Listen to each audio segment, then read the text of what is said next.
Kumusta kapatid? Ang mensahe po sa videong ito at iiwan sa atin ng kasagutan sa katanungan na kung sino po ba ang ginawa nating Panginoon sa ating buhay. Mga kapatid ay nais ko pong ibahagi dito po sa Aklat ni Mateo, Kapitulo 6 sa talatang 24.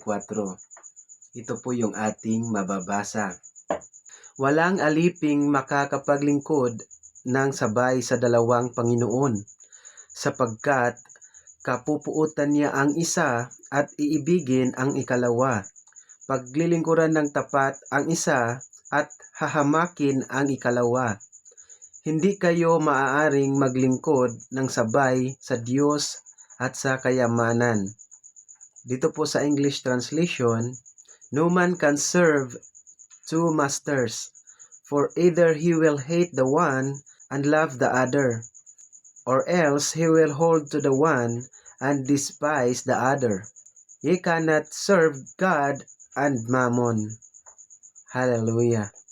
Ang aral po na ating matutunan, mga kapatid, ay hindi po pwede na pagsabayan po natin ang pagyaman at ang paglilingkod sa Panginoon.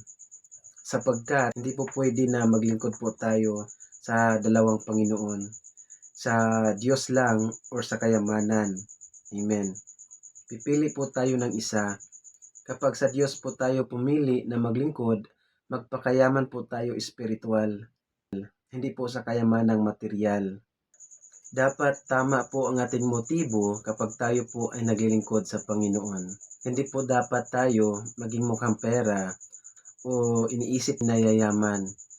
Ang Diyos po ang magbibigay ng kayamanan sa atin kapag tayo po ay nararapat. Hanggang dito lamang po, mga kapatid. Lagi po nating tandaan na mapalad ang sumusunod sa kalooban ng Diyos. Maraming salamat. Jesus loves you. Bye-bye and God bless.